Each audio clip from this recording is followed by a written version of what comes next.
welcome to 6 on Guitars Luthier Lessons video series. We're going to continue the shellac tutorial on how to French polish. The initial coat that I did on the very first wash coat for the guitar came out pretty nice. It's been dry for a couple hours now. It has a little bit of sheen to it. You can kind of see from the side, where we started, with the dull wood, and now there's a little bit of sheen on there. Now again, this is just a wash coat, and the purpose of this is just to lay down a little shellac so that way when we use the pumice, we can go ahead and grind that shellac up and grind up some wood and it'll mix together and fill the pores. So that's what we're going to do now. I covered in an earlier video how to make a French polishing rubber, so make one of those up, and I'll give you a quick rundown again on it when we do it. And then we're going to take some pumice. This is going to be 4F pumice. There's 2F and 4F. The 4F is the finer of the two. That's the one I've been using, the one that works out pretty good. So there's the guitar. Here's what the pumice looks like. I got the Balin's variety, and that's the 4F stuff. Again, this is going to be, actually, I'm sorry, I've got 2F pumice. That's a complete misspeak there. The 2F stuff is just a little bit rougher, and that's fine. This is the medium. Like I said, it works out well for me. It's what I've been using. So this is my pumice, and a little bit of denatured alcohol in a little squeeze bottle. The squeeze bottles are handy just for dispensing them. I picked these up at Walmart. You can pick up bottles of Woodcraft just the same. And then I made a special rubber that's just going to be for the pumice, because when we introduce the pumice to it, pumice is an abrasive. It's what they used before they had sandpaper. So when you get pumice all over this thing, you can't French polish with it anymore. So all it is just a balled up piece of cotton, like I said in the previous video, wrapped up over another cotton t-shirt and balled in together. And that's what we're going to use to fill the grain, and that's what we're going to use to put our pumice and our denatured alcohol on. So I'm going to take you over to the bench now and show you how to do that. And again, we're just going to run through and we're going to fill the pores now. The shellac, the initial layers are dry, so now we're ready to pore fill. Pore filling is your very first or your very second step to getting a completely mirror flat French polish. If you don't have the pores filled, you're not going to have a flat finish. It's not going to be quite as shiny, and we definitely want shiny. So set over to the bench, and we'll start filling the pores. The guitar is ready. Again, wash coat already laid down. Got the pumice, and what I did was I just laid down a piece of paper. In this case, it's just sandpaper, and all I'm going to do is just dispense a little bit of pumice out onto the sandpaper. You don't need a ton. You just need a very, very little bit. In fact, the least you can use, the better.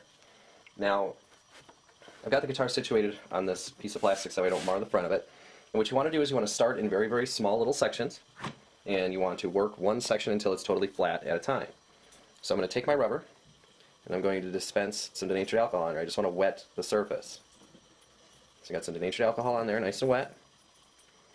A little bit of sawdust on there, get rid of that.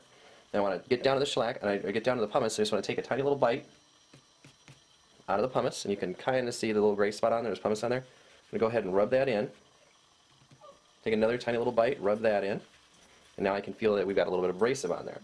So I'm just going to start in this corner, and just go ahead and start going in little circles. And what that's going to start doing is the alcohol is going to start mixing in with the little bit of shellac that's on there, and the pumice is going to start sanding both of them. It's going to sand the wood, and it's going to sand the shellac, and it's going to make a little paste, and that's what's actually going to fill your pores. So this is a long, long, long procedure. So you just kind of sit here and keep on going until it gets done. Now you'll notice you start to dry out a little bit. You can see from the rubber that you're actually picking up wood because you're getting color, which is good. So you definitely want to keep this thing nice and wet, so that way you get enough of it to transfer to the surface to reactivate some of the shellac that's on there, so that way it mixes again with those wood fibers and fills in your holes. So I'm just going to work this small section for a few minutes. Yeah, I'm not going to make you sit through that whole thing, but I'm going to work this section for a few minutes and get it down as flat as I possibly can. And then I'm going to move on to another section. And once I'm through with all those sections, I'm going to come back and hold it against a glancing light and try to see if I've got any spots that are missing and that aren't quite filled all the way. And you can go back and we can fill those in. But that's essentially grain filling. I'm just going to keep going over and over and over again, and I can already see that it is starting to smooth out a little bit, like versus over here where I can see some holes. I'm seeing that those holes are getting pretty full over here, which is good. That's the game we're in. We want to get it as flat as possible so that we can move on when we put on the final French polish. It doesn't have any defects or any dips or anything like that. So again, just keep on going in a circular fashion.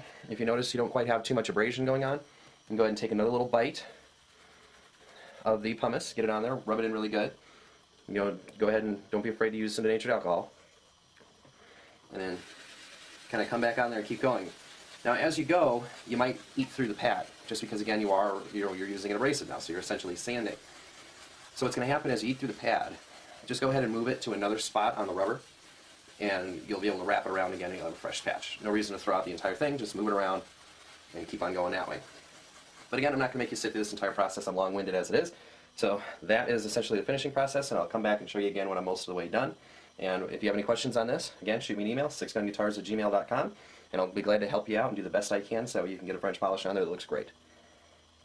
One last quick little note on this, and it is kind of hard to see, I know, but I've been going on this for several minutes now, and this end right here is completely filled. It looks nice, it's smooth, you can tell the grain is filled. I'm going to try to turn on a light here. Yeah, you can't really tell too much from there. This side isn't as good as this side, but we're getting full over here and getting all of that paste kind of worked into the grain.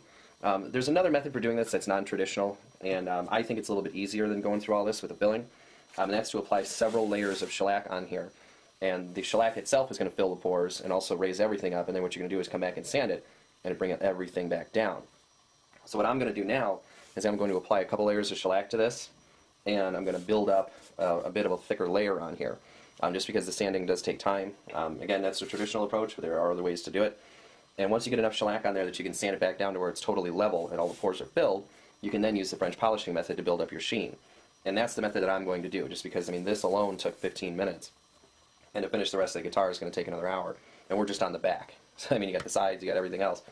So I'm going to go ahead and lay down a few layers of thicker shellac now, about a 3-pound cut.